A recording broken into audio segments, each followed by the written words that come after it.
Misterios al anochecer. Un programa que te interna en lo mejor de los enigmas, en los hechos misteriosos, la cultura y la buena música. Misterios al anochecer.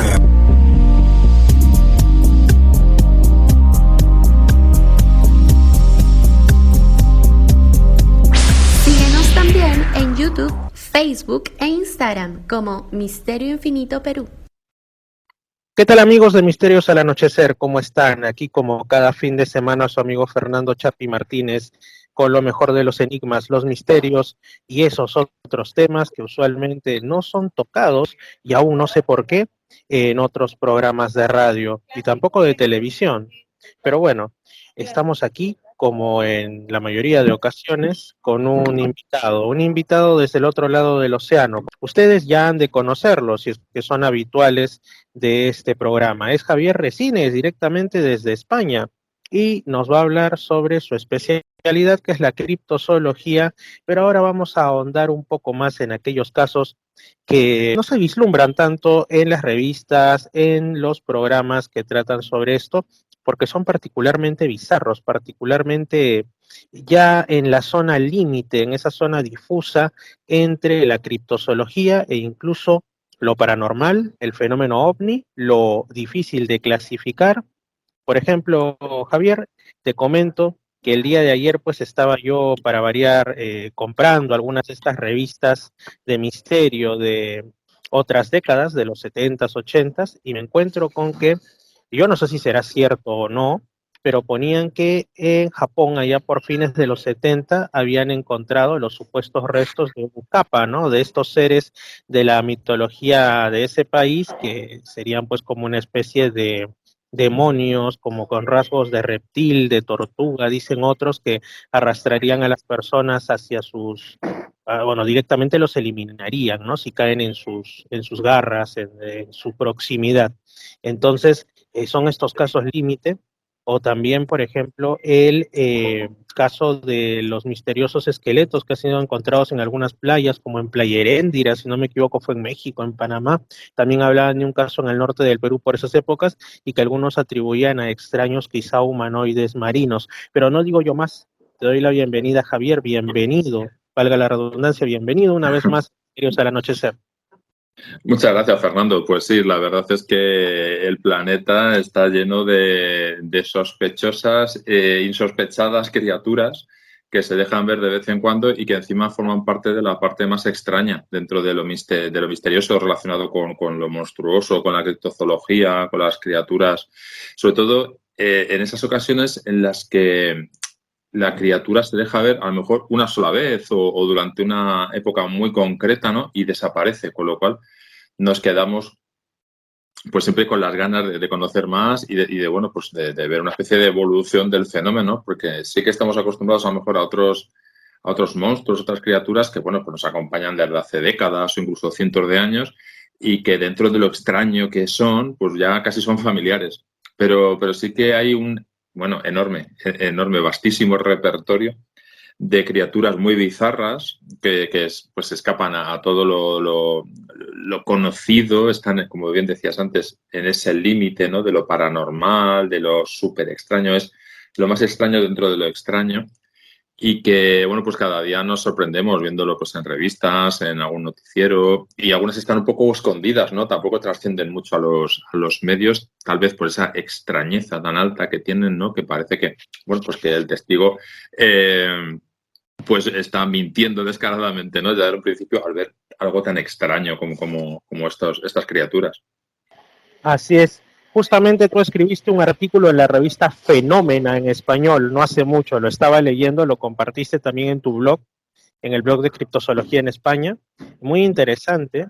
Y pues coméntanos un poco sobre este artículo, sobre las novedades que has desvelado ahí. También invita, por supuesto, a la concurrencia a que lo pueda leer. Vale, bueno, hay varios artículos que he escrito últimamente para Fenómena porque con Fenómena colaboro bastante últimamente. ¿Este sobre qué trataba, Fernando? Recuérdame. Pues para variar sobre criptozoología, Bueno, pero para en el variar, sentido sí, de claro. humanoides extraños, por ejemplo, la posible supervivencia aún hoy, Sí. otras dos especies humanas, entre ellas, bueno, en la isla Sí, de el hombre de flores. el hombre de Vale, flores, vale. y algún Sí, otro sí, sí. del cual hablan las Ujú. tradiciones locales. Ujú. Claro, este es el último, este ha salido en el último número, en el número de junio, si no recuerdo, sí, en el de junio, hace pocos días, que además es el 10º aniversario de la revista Fenómena. Y ahí lo que hago es, bueno, pues lo que trato es como ha sido el 20 aniversario del descubrimiento del Homo floresiensis, del Hobbit, ¿no? En aquella cueva de Indonesia. Bueno, pues Ujú. intentar unir eso a las últimas investigaciones que han hecho algunos antropólogos, sobre todo Ford, un antropólogo británico de la Universidad de Alberta, intentando relacionar la existencia de los hobbits con lo que serían los dos especies humanoides, dos especies simiescas, homínidas, que todavía pervivirían en la isla de Flores a día de hoy. Unos son los Ebu-Gogo y otros serían los Lae-Hoa. Básicamente, estaríamos hablando de dos especies diferentes de homínidos, dos especies de yetis, de Bigfoot, de pequeño tamaño, que estarían emparentadas un poco con este hobbit, ¿no? Y que desde hace cientos de años, prácticamente desde la llegada de los marinos portugueses y holandeses a la isla, se tiene conocimiento de ellos y que han acompañado a las poblaciones locales hasta el día de hoy. Prácticamente tenemos casos de encuentros de cuerpos, cadáveres de estos seres hallados en la isla por parte de lugareños hasta el momento de hoy y que estarían dando la razón de algún modo a la teoría que cuando se encontraron los primeros restos del hombre de Flores decía que bueno, pues, habían desaparecido en una época relativamente reciente, unos 10-12 mil años, y que esto podría dar lugar a una especie de esperanza, ¿no?, de la pervivencia de estos seres a día de hoy. Hay un caso muy curioso en el que un lugareño de la isla de Flores, que lo comento rápidamente, encuentran un cadáver de uno de estos Laejoa, de estos pequeños homínidos, en este caso una hembra de avanzada edad, lo encuentran Una, muerto, encuentran... una pregunta antes que continúes, Javier. Sí. Me llama la atención el nombre local que estás utilizando, porque usualmente salen en la prensa como Orang Pendek, ¿no? O sea, es el nombre que se suele utilizar para estos supuestos humanoides criptozoológicos de la isla del mismo nombre, de Flores, ¿no? No sé si estamos hablando de distintas especies Son o eso. distintas especies, sí, porque Orang Pendek es el nombre que se le atribuye a los supuestos Bigfoots o homínidos, hombres salvajes de la isla de Sumatra. Está a unos 3.500 kilómetros de diferencia, pertenecen al archipiélago indonesio también, y a raíz también de la existencia de este hombre de Flores, Orang Pendek, los investigadores de Orang Pendek tuvieron también un boom en cuanto a número de expediciones y de encuentros y de interés por esta especie, pero son especies diferentes. Orang Pendek estaría en la isla de Sumatra, en un parque natural en concreto de la zona, y los Ebu-Gogo y los Lae-Hoa estarían en la isla de Flores, en la isla del Hobbit, por así llamarlo. O sea que en sí todo ese archipiélago es una caja de sorpresas en cuanto a estos seres extraños. Uh-huh. Sí, totalmente, porque estamos hablando ya no solo de que la mitología o el folclore o la leyenda de estos pueblos, de las tribus Naye y las tribus Lío, que son básicamente las que mantienen este fervor mitológico por estas criaturas, como bien digo, no solamente que exista esa leyenda, sino que parece que se materializan, ¿no?, de algún modo, como pasa muchas veces en criptozoología. Tenemos una criatura que empieza siendo parte del folclore, de la etnografía, de la mitología, del universo, de un pueblo, de un lugar, y al final parece que se convierte en una criatura de carne y hueso, dejando huellas, teniendo encuentros, siendo grabado.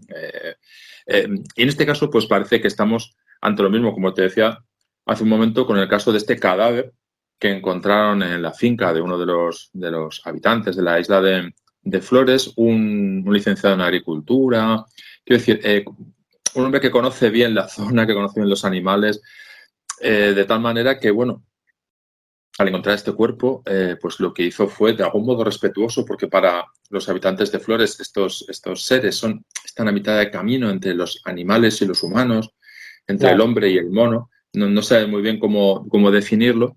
Y bueno, pues lo que hizo fue, bueno, pues hizo un pequeño ataúd y metió el cuerpo dentro y lo llevó al mar y allí lo arrojó, ¿no? Dándole una especie de entierro en el mar, ¿no? Pues de algún modo para venerar a estas criaturas que también tienen esa parte de veneración, de superstición. Es una zona muy espiritual y en la que hay mucha mezcla tanto de estas leyendas como de esta parte de realidad, ¿no? Pero bueno, vendría a indicar Ford, que es Gregory Ford, el máximo estudioso de la zona, en un libro que publicó el año pasado, sobre todo, que era Between Apes and Humans, que estaríamos ante la presencia a día de hoy de una nueva especie de una especie de homínido que habría convivido con los sapiens desde hace 40.000 años aproximadamente hasta fecha actual, y que en una isla tan pequeña pues estaría todavía sobreviviendo, ¿no? al empuje del hombre actual. Así es, y bueno, es lamentable, pero ocurre en muchos casos, no solo de criptozoología, sino también hasta de fenómeno ovni, ¿no? Cuando hay encuentros cercanos, aquello de que uno dice, hey, pero ¿por qué no están los restos para que los pueda de repente analizar alguien especializado, ¿no? Alguien de la ciencia que corresponda, y justo se da este suceso, ¿no? Estaba ahí el cuerpo de este ser extraño, pero bueno, primó el deseo respetuoso de la tradición local, que el personaje que tuvo acceso al mismo, pues lo llevó al mar, ¿no? Y claro, hay que entenderlo desde el punto de vista de la antropología, de la espiritualidad, de las ciencias humanas, ¿no?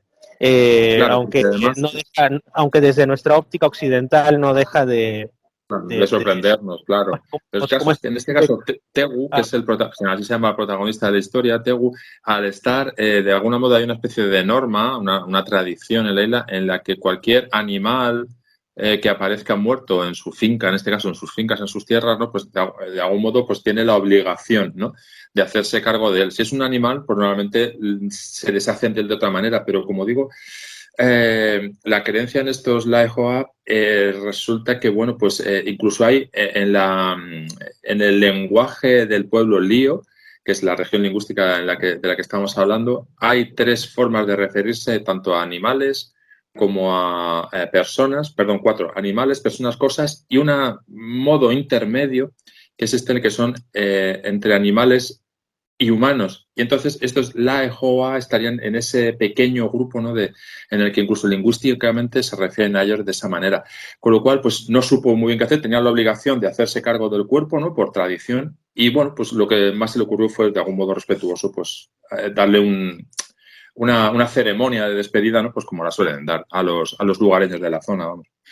O sea que incluso ha influenciado tanto y es tanto una realidad tangible para los pobladores del lugar que hasta en su lingüística, hasta en su idioma propio, tienen una categoría para ellos. O sea, no es simplemente un mito, no es simplemente, digamos, un elemento, como lo veríamos, como digo, occidentalmente folclórico, en el sentido más, digamos, de leyenda, ¿no? Del término.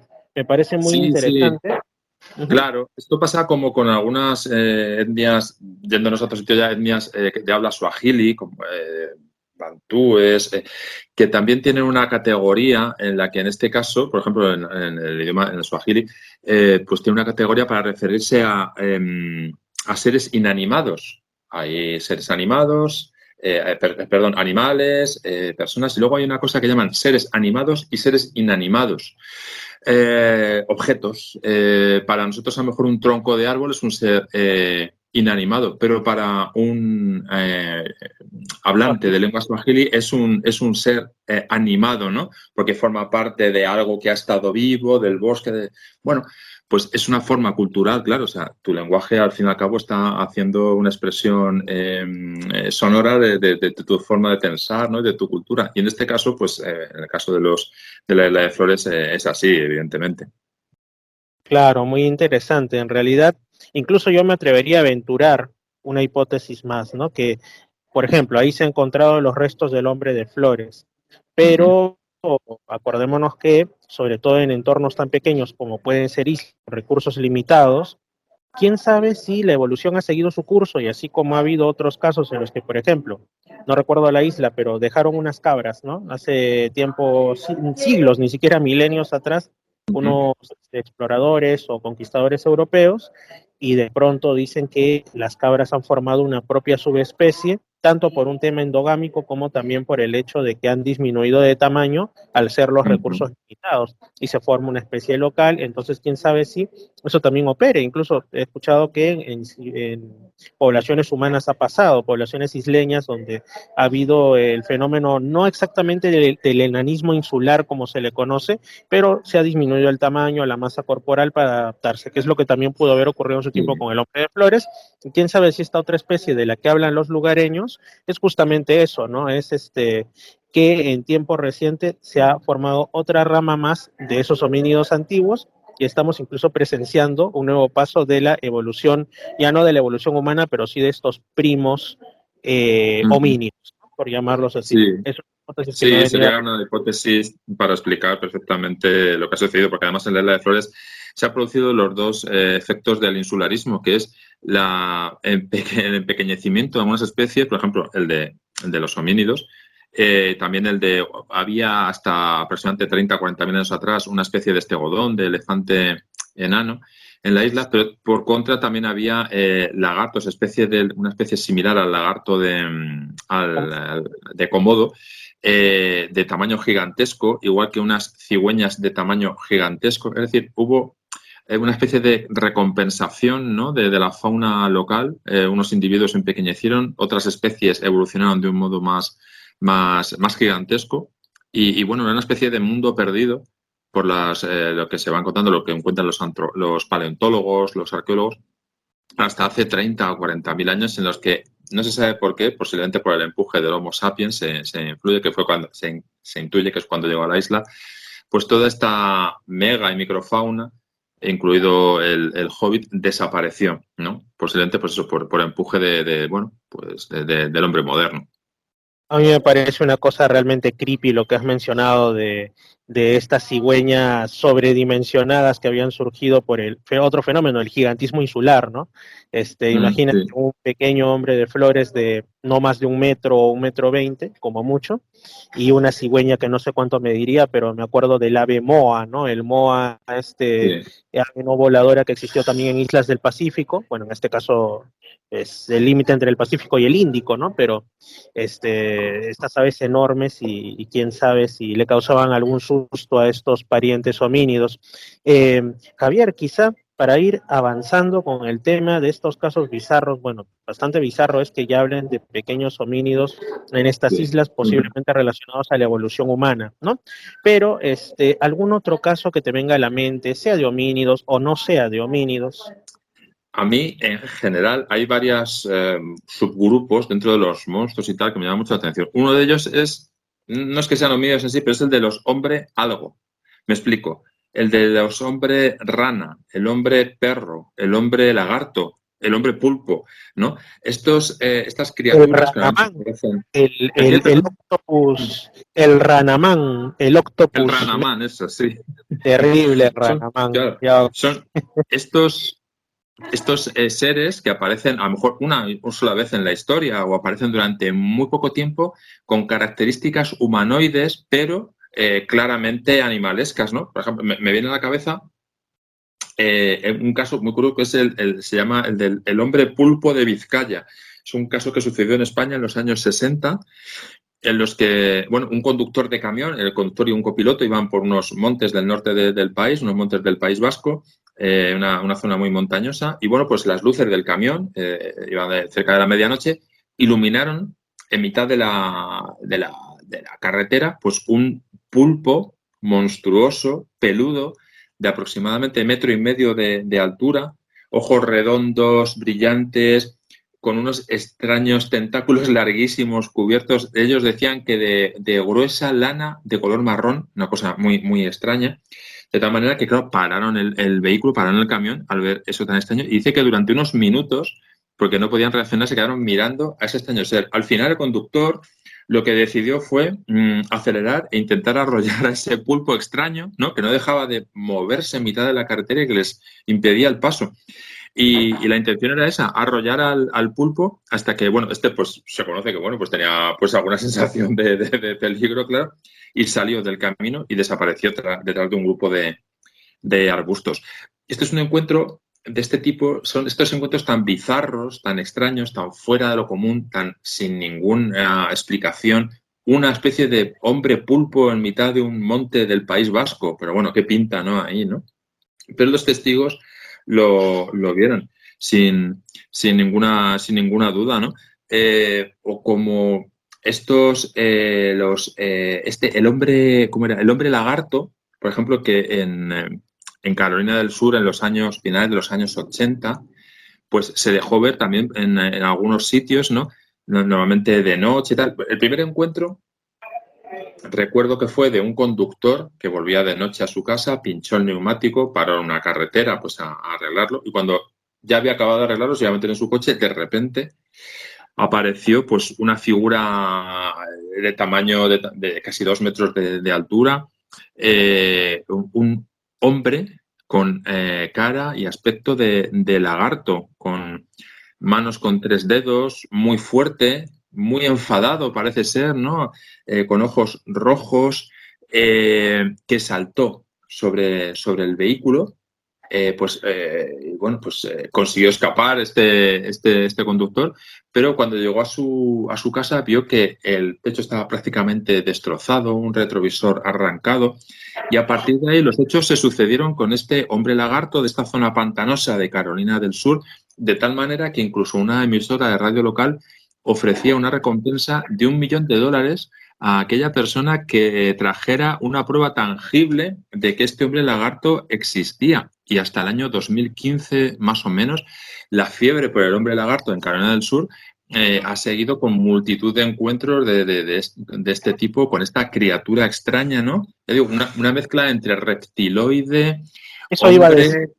Sí, un reptiloide, ¿no? En toda regla, que bueno, pues acecha por las noches en los caminos cercanos a este pantano, un pantano en Escape or Swamp, ¿no? En Carolina del Sur. Sí, eso yo iba a decir, que la gente que está más ligada, digamos, al tema conspiranoico-ufológico, como parte de todo este folclore que hay en el mundo UFO, ¿no? Tranquilamente uno le menciona esto y puede decir un reptiliano, porque por ejemplo yo Claro. En la zona de Chilca, al sur de Lima, tengo el testimonio además de una persona de mi total confianza, que él afirma que estaban yendo en dirección a la playa donde él vive, tiene un restaurante de noche, y en lo que van con las luces del auto, enfocan una especie de, parecía una persona que estaba con la piel brillosa, ¿no? Pero ¿cómo es posible esto? Y cuando se dan cuenta era una especie de ser que tenía escamas oscuras, eran escamas oscuras, y tenía un rostro a medio camino entre ser humano y parecía esas no reconstrucciones, esas, digamos, reconstrucciones hipotéticas que hacen cuando dicen cómo hubiera sido los dinosaurios si hubieran continuado, ¿no? Y te ponen un ser, un reptil humanoide, dicen este sería el Troodon si viviría en nuestros tiempos, o quizá algún pequeño dinosaurio evolucionado, inteligente, algo así parecía, pero en grande, y se escondió lo mismo, ¿no? Lo mismo que un fantasma en las sombras, y no volvió a aparecer, aunque hay otras personas que dicen que han visto cosas similares. En otros lugares afirman que estos seres salen de masas de agua, del mar, de lagos, o como tú dices, de un pantano. Y justamente a mí me recuerda cuando hablas de la costa este de los Estados Unidos, de otro viejo conocido que aparece de cuando en cuando, que es el Mothman, el hombre polilla. Ya es más insectoide, ¿no? Que predice supuestamente eventos trágicos. Otra de esas categorías de monstruos extraños, bizarros, fuera de todo sentido, que me encantan, es el de los monstruos voladores, ¿no? Y entre ellos, por supuesto, está este Mothman, que no solo se dejó ver en Point Pleasant, en Virginia, a finales de los 60, sino que antes y después, hasta fecha de hoy, se sigue viendo pues casi en cualquier rincón del mundo. Sobre todo, tiene especial querencia por los Estados Unidos y el norte de México, ¿no? Pero que en Chicago, por ejemplo, llevan años sufriendo, entre comillas, una especie de oleada de Mothman, sobre todo en el aeropuerto internacional de O'Hare y los alrededores. Es una zona también llena de balsas de agua, pantanosas. Parece que siente atracción este Mothman, ¿no? Por los lugares con agua, ¿no? Pero claro, estamos Al igual hablando de que una también, criatura. al igual que también se habla de lugares de avistamiento ovni, que hay algunas teorías que los relacionan con masas de agua. Curioso, Sí, cuando menos curiosa la coincidencia, sí. sí, sí, sí. Entonces, claro, esta criatura, este Mothman, estamos hablando pues, bueno, pues de un ser de 2 a 3 metros de estatura, con alas tipo murciélago, ojos rojos bueno, que te eclipsan a cualquier otra cosa que hay alrededor. Incluso, pues es una especie de heraldo de la mala suerte, también con algunas facultades psíquicas o parapsíquicas, ¿no? En las cuales controlaría al testigo que le ve. Es decir, estamos hablando no solo de lo que posee, de la parte más paranormal, ufológica incluso de la criptozoología. Es decir, no estamos hablando a lo mejor de un animal de carne y hueso que pudiera existir, por muy extraño que fuera. Por ejemplo, el monstruo del lago es extrañísimo, ¿no? Pero bueno, estaríamos hablando de nada paranormal, sino de una criatura, ¿no? Que por lo que fuera habría sobrevivido hasta nuestras fechas. Pero Mothman es otra cosa, ¿no?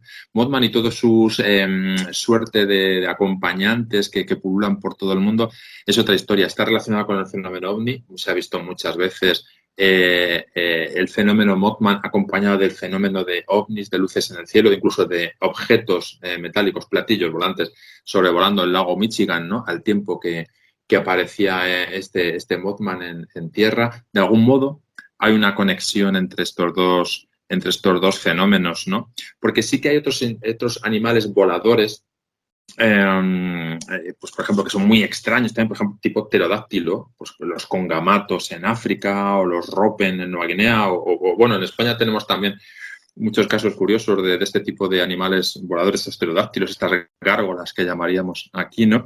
Pero sería extraordinario, desde luego, pero sería, como tú decías antes, Fernando, una especie, bueno, pues de evolución de una criatura que en un momento determinado ha existido sobre el planeta, por algunas circunstancias ha podido llegar hasta nosotros y sería la criatura evolucionada, ¿no? En el momento de ahora. Pero Mothman, ay, amigo, Mothman es una cosa completamente diferente, ¿no? A todo lo que tenemos alrededor.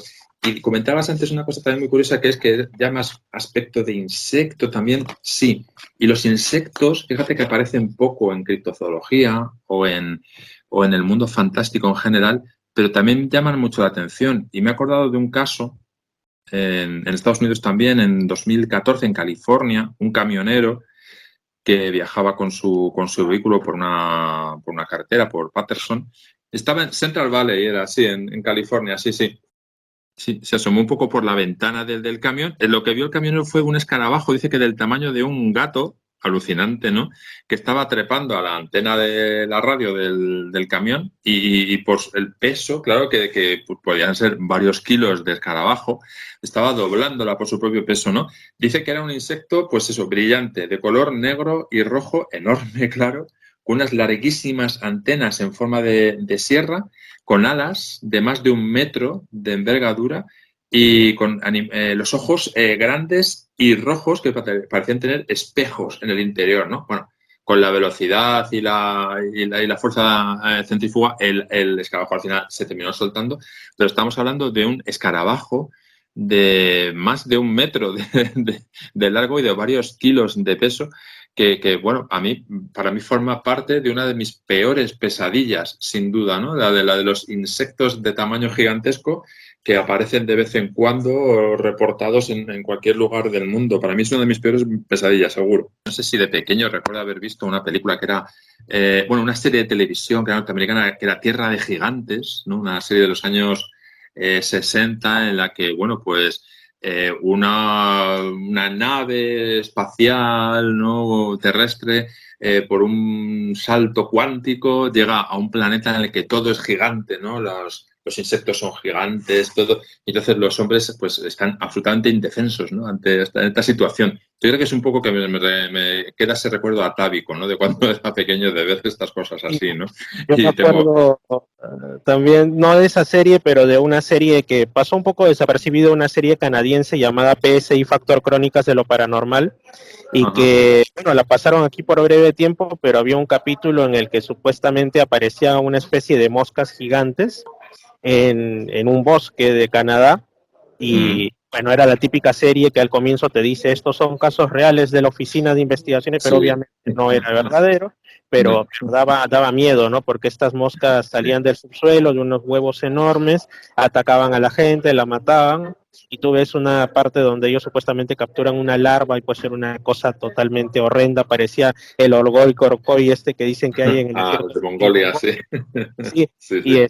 Y al final desaparecen, los matan, pero ponen la duda, ¿no? Dicen, se trata de reminiscencias de antiguos insectos que permanecieron bajo tierra y cuando cayó un meteorito salieron a la superficie y nacieron, sí. O son seres afectados por la radiación, o son seres que vinieron en un meteorito de otro mundo donde ellos son los amos de la creación, por decirlo así, ¿no? Y tú te quedas pensando, ¿qué sería si un día cae un meteorito y nos cae un moscón, pero bien grande, además, sí.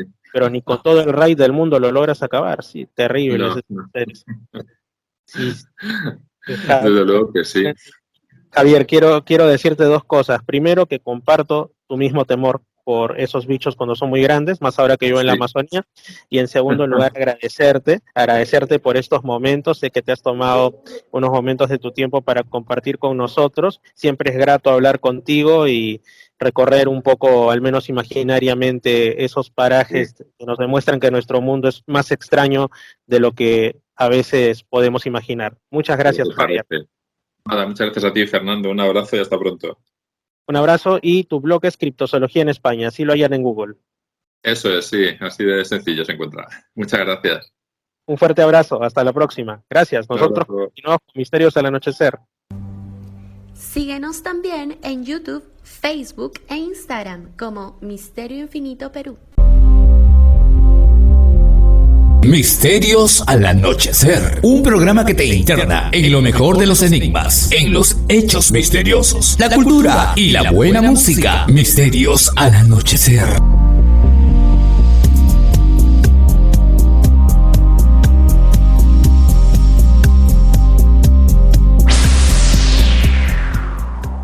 La música de los enigmas también suena en Misterios al Anochecer.